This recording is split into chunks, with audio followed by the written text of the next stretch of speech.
Pé frio do cacete também. Você viu perder do Japão, Wilson. Bora.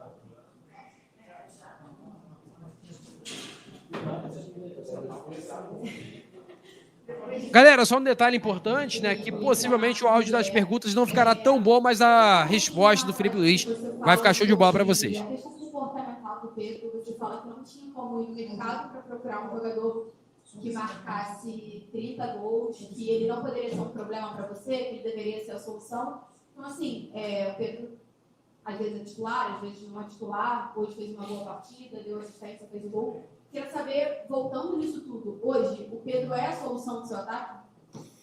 O Pedro é um jogador top, todos conhecemos. Mas tudo pela equipe, se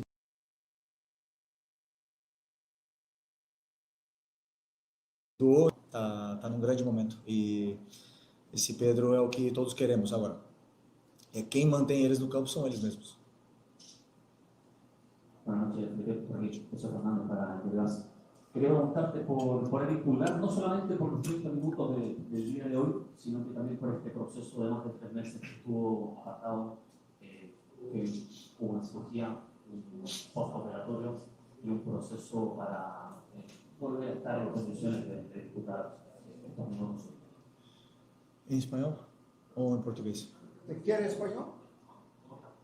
O Eric já falei para vocês, um pilar da nossa equipe, um líder dentro e fora do campo, é um jogador fundamental pelo entendimento de jogo em todas as fases e também de ocupação de espaço, um jogador muito diferente e que fez muita falta. Então, cada vitória, cada jogo que a gente jogava sem ele era dedicado sempre por esses jogadores que agora não estão conseguindo estar no campo, e ele era um deles. Agora estamos muito felizes de tê-lo de volta. Aqui, Eric Viana do Mundo Bola Flamengo. Eu te perguntando sobre o Bulgar, ele retorna hoje, e agora com a concorrência um pouco maior, né? Antes ainda não tinha o Saúl, na Copa do Mundo, quando ele se lesiona, até já tinha o Jorginho, mas agora a concorrência aumenta. Ele queria saber se você entende que todos esses jogadores, nesse meio campo, eles podem jogar juntos. Você pensa em algum planejamento já, mudar algum posicionamento para ter esses jogadores juntos? Obrigado. Bom, já estou um ano aqui, você já deve me conhecer bem, né? Que vai muito em função do momento do jogador, do plano de jogo que eu preparo sobre o adversário, do que eu penso do que é melhor para a equipe. E vão ter momentos que vão jogar uns, vão jogar outros, vão ter momentos que vão jogar todos eles juntos, dependendo do que o jogo pede. E é assim que eu trabalho. Mas não só o Eric, porque hoje eu quero falar aqui do Everton, que é super criticado, e é da base. E vocês em geral, não vocês que estão aqui em geral, pedem muito jogadores da base, mas quando entra no jogador da base e não vai bem, são os massacrados. E eu vejo o dia a dia dele, eu vejo que esse jogador se doa para o clube, não só para a equipe, para o clube. E quando sempre entra em fogueira, entra nos jogos mais difíceis e dá conta do recado. E isso tem o meu reconhecimento. Então nós temos 6 volantes hoje no elenco, contando com o Saúl, que pode jogar em mais posições. E no final precisamos de todos, então é importante que estejam todos disponíveis.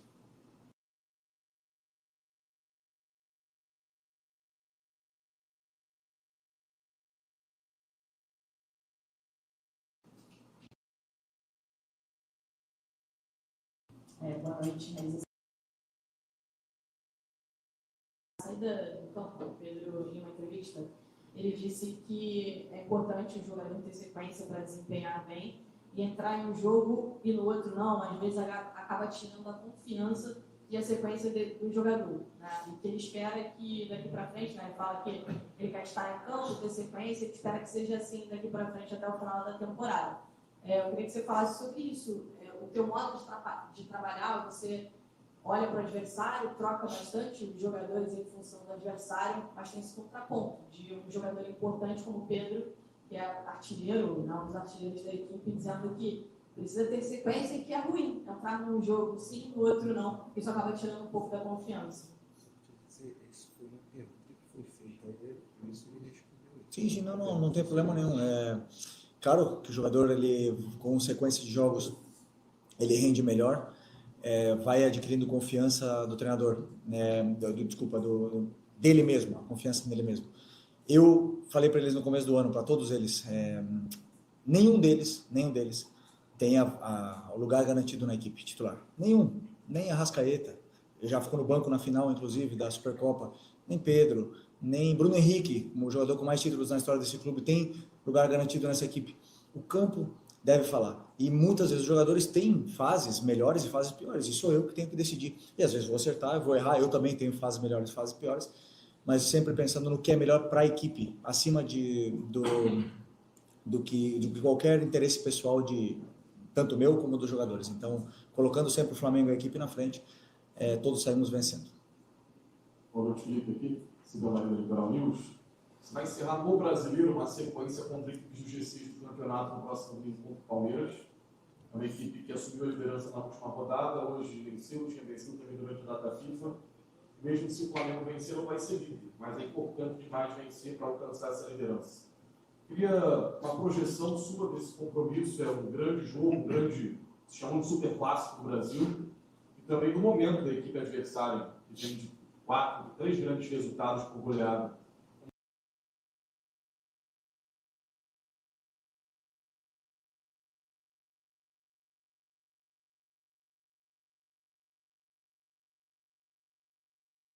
Vocês que fizeram, é o elenco dos mais poderosos e o melhor treinador do Brasil, que demonstrou isso com títulos e com números, né, durante todos esses anos.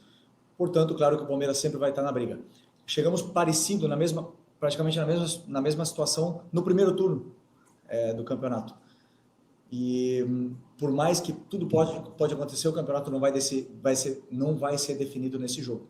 Temos exemplos de anos anteriores do próprio Botafogo. Portanto, temos que encarar o jogo do Palmeiras como o jogo pede, como você mesmo falou, uma final, mas como foi hoje, outra final. E daqui para frente serão todas finais. Boa noite, Felipe, da José do Coluna do Fla. O Flamengo ele passou por um pequeno momento de oscilação e agora, com essa vitória sobre o Botafogo, o Flamengo retoma, a princípio, essa confiança no momento importante da temporada. Agora pega o Palmeiras e depois já pega o Racing na Libertadores.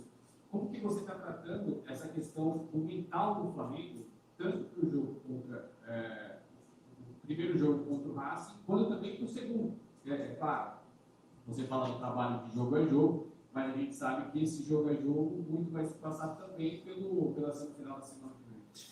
Bom, o mental, sempre que chega momentos de pressão, momentos importantes da temporada, todos os times tendem a se sentir impressionados, tendem a cometer mais erros, né? Como eu tenho jogadores muito experientes, jogadores que já foram campeões durante sua carreira e que continuam com ambição, eu espero poder afrontar esses jogos de muita pressão com a mesma calma e tranquilidade que viemos enfrentando todos os jogos agora. A única coisa que eu quero é que eles não mudem absolutamente nada do que eles vêm fazendo, que eles continuem jogando e não se deixem influenciar pelo que se fala, né? Porque muitas vezes o resultado pode ser que não seja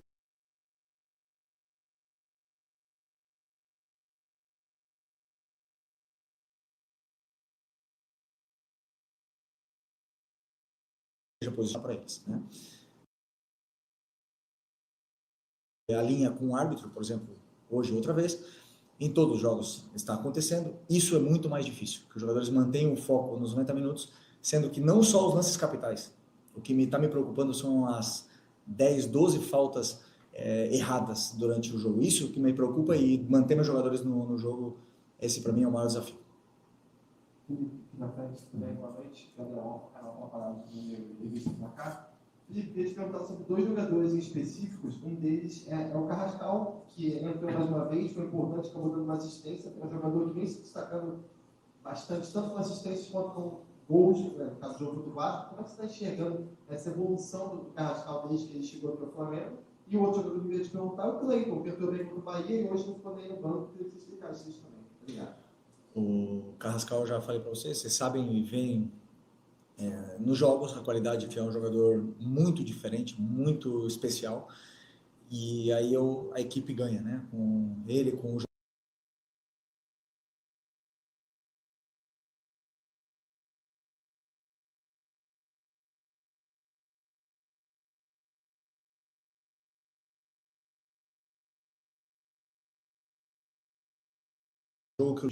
Felipe, algumas das coletivas passadas, você disse que acaba aprendendo com alguns erros. E acabou de citar também agora, por exemplo, que o jogador vive uma boa fase, você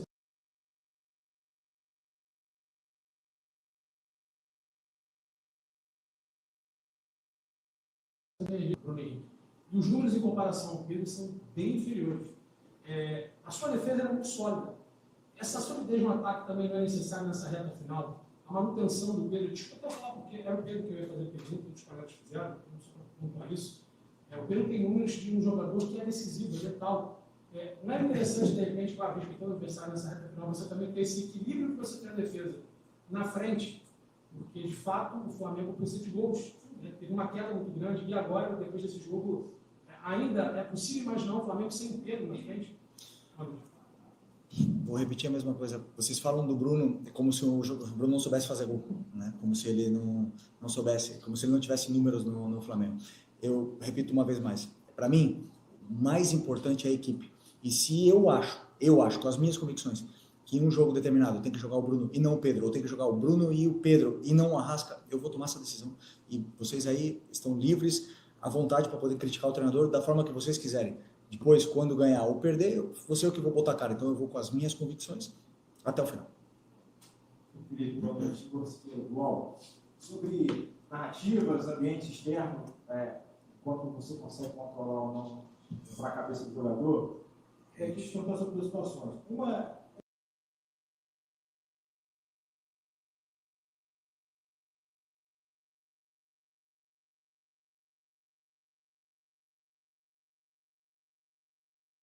e política, e também você confirma que tem a gente deu uma matéria hoje, né, com várias fontes confirmando, enfim, jogadores e tal, uma insatisfação com um tom talvez que o Flamengo, nas suas contas oficiais, esteja usando, né, para um tom de provocação de rivais. Como é que você vê essa situação do Flamengo no âmbito político, no âmbito das redes sociais, e se isso de alguma forma influencia a sua equipe?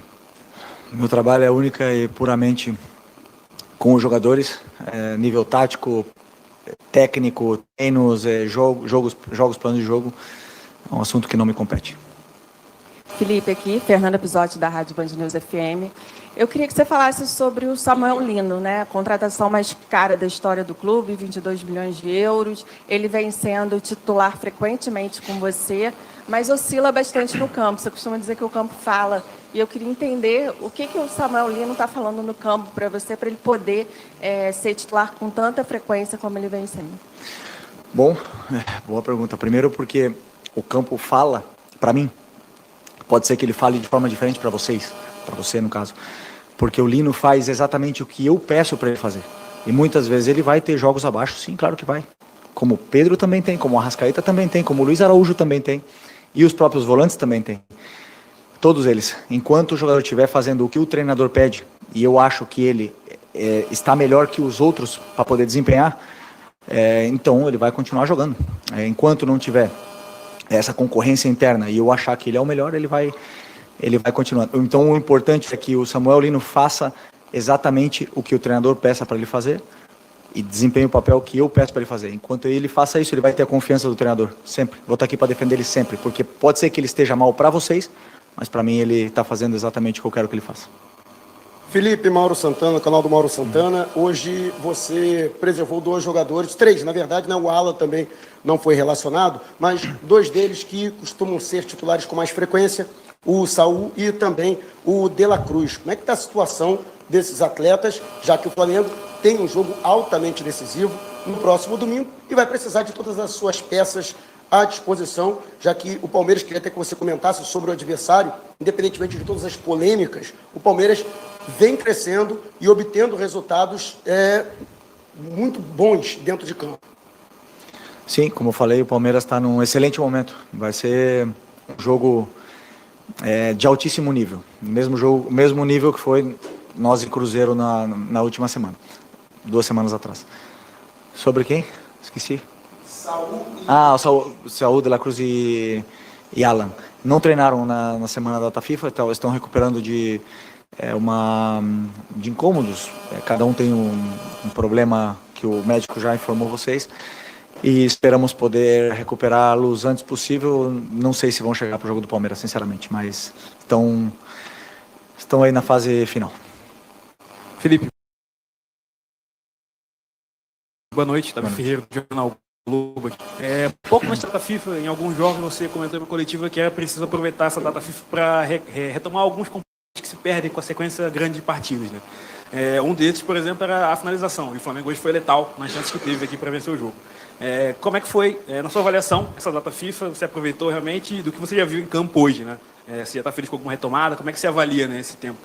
Sempre que temos tempo para treinar, semana cheia, temos tempo para treinar conceitos, corrigir comportamentos que se perdem com o excesso de jogo, porque quando tem excesso de jogos, sequência pesada de jogos e viagens, e mais resultados que não são tão bons, esses comportamentos vão se perdendo. Então é importante sempre ter semanas cheias para poder retomar, corrigir com vídeos, dar outra vez detalhes do modelo de jogo para que os jogadores possam absorver novamente. E normalmente depois de uma semana o time costuma se comportar da forma que eu gosto, né? Então sempre é bom ter essa sequência. Felipe, Desculpa. Boa noite. Você falou agora que uma coisa que te preocupa são 12 faltas marcadas erradas durante o jogo. Hoje a gente teve um lance claro ali de pênalti no Luiz Araújo que o VAR sequer chamou. Queria saber o que te preocupa mais. É essa omissão do VAR nos jogos do Flamengo ou se essas faltas e esses cartões amarelos que são distribuídos aí ao longo do jogo sempre pesando mais para o lado do Flamengo? Obrigado. O que me preocupou nos últimos jogos e me preocupa mais foi tão difícil que é para o Flamengo, para dar uma falta a favor do Flamengo e tão fácil que é contra o Flamengo. Então, assim, são vários critérios de faltas iguais dentro do campo, que são tomadas de formas diferentes. Isso é o que mais me tira do sério, né? Então, às vezes, um toquezinho leve dentro da área é falta, mas por causa da defesa, na defesa, mas no meio do campo uma porrada nas costas não é falta. E aí acaba gerando um escanteio e acaba gerando que o teu time não saia de trás, como aconteceu hoje com a Arrascaeta de costas. Isso aí é o que mais me tira do sério, né? Porque a sensação que eu tenho não precisa dessa falta. Eles conseguem, eles são bons e não estão apitando o que está falando a jogada. E isso realmente me dói. A única coisa que eu quero é, como o Botafogo soltou na nota, que a gente não fale de juiz, que eles passem neutros durante o jogo, só isso. Que falem dos jogadores. Oi, Felipe, aqui na tua frente, Sérgio Lobo. Eu queria que você falasse um pouquinho do jogo, por favor. Eu acabei de olhar aqui, é raro, e hoje aconteceu, o Flamengo ganhar aqui do Botafogo 3 gols de diferença. Aqui, principalmente depois que o gramado aqui virou grama sintética, aqui contra o Botafogo. O resultado 0-3. E o jogo não começou muito bom, pelo menos na minha análise lá de cima, não começou muito bom para o Flamengo. Eles começaram a acelerar o jogo, os erros estavam acontecendo muito pelos lados, também por dentro, a marcação deles estava forte, encaixotando alguns jogadores do Flamengo. Queria que você falasse um pouquinho do jogo, o que você percebeu, e o que houve com o Everton Cebolinha, por favor? Parece que ele deixou o campo até meio que chorando depois da contusão. Parece ter sido uma lesão muscular, né, pai? Parece ter sido uma lesão muscular no Cebola. Vamos fazer exames. Ele vai fazer exame amanhã para saber o lance. Outro que teve uma semana fantástica nessa data FIFA e infelizmente, né, no momento que vinha crescendo, teve essa lesão, mas esperamos que se recupere o antes possível.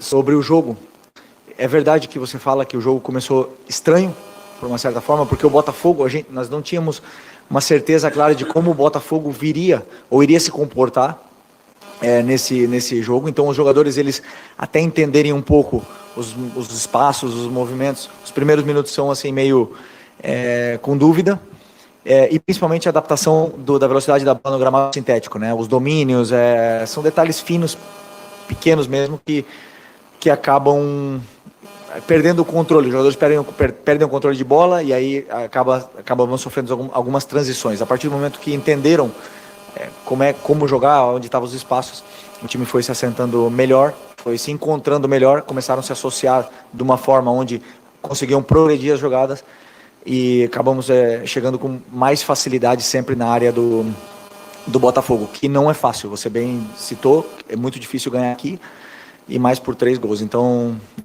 temos que dar valor à nossa grande vitória. Felipe, boa noite. Queria que você comentasse um pouco sobre o seu trabalho no dia a dia para potencializar os jogadores e ampliar essa concorrência hoje no time titular, rodada a rodada, desse campeonato tão equilibrado que é o brasileiro, e em específico falar do Michael, que voltou a ter alguns minutos em campo. Muito se falou durante a janela que ele poderia até sair. Foram 2 lesões que também o afastaram de algumas oportunidades. Como é que é esse trabalho aí de bastidor, de dia a dia? Fala um pouco sobre ele. Bom, eu como treinador, o que mais me motiva é escutar dos meus jogadores que eles estão se divertindo com o futebol, com a maneira de jogar, que eles estão aprendendo, que eles estão melhorando.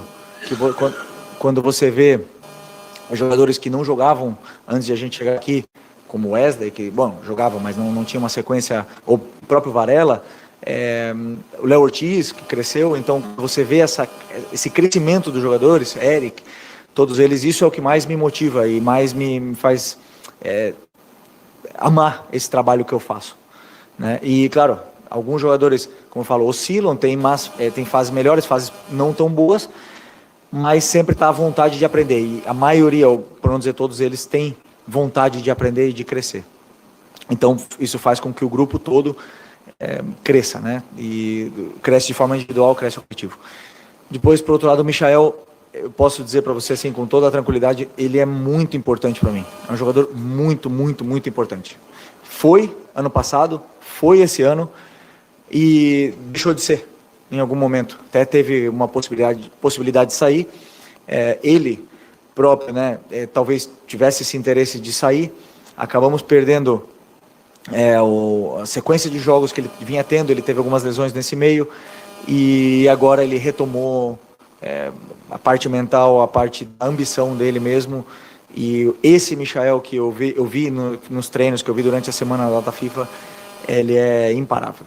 Ele é muito, muito importante para mim como treinador e para todos os companheiros no dia a dia. Um cara que alegra e melhora o nível em todos os sentidos, tanto na parte mental do grupo, como na parte também técnica no dia a dia dos treinos e dos jogos. Então, eu estou feliz por ter ele de volta. Felipe, aqui, Isaac Andrade, Flavoz. Faltam aí mais de 10 jogos, mais de 30 pontos a serem disputados ainda. Há uma especulação muito grande do Flamengo e Palmeiras estão ali na frente para poder serem os campeões ou campeão desse Campeonato Brasileiro. Mas tem muitos fatores externos que estão trabalhando nesse campeonato. A questão da arbitragem, a questão política e, como você mencionou, os próprios jogadores têm seus altos e baixos, as equipes têm seus momentos. Em 10, 11 jogos aí para acabar o Brasileiro, como é que você vê, em termos de projeção, o Flamengo nesse contexto total?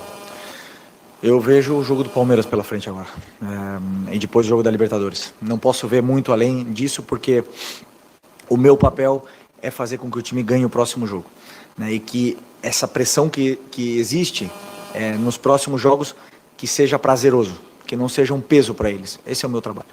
Que eles possam desfrutar de viver esse momento. Que são poucos jogadores que têm essa oportunidade de viver o que nós estamos vivendo agora nesse momento.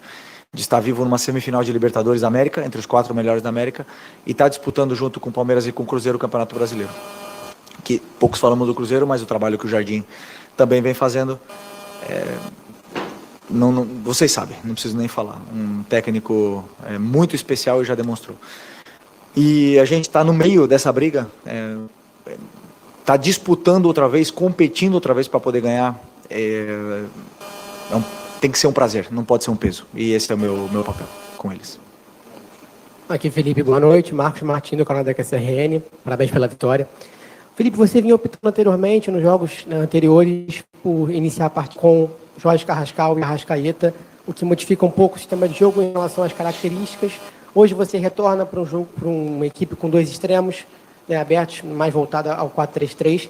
Queria a tua análise e a sua opinião em cima da distinção do desempenho coletivo do Flamengo com a dupla de meias e agora com os 2 extremos, como isso impacta na equipe taticamente.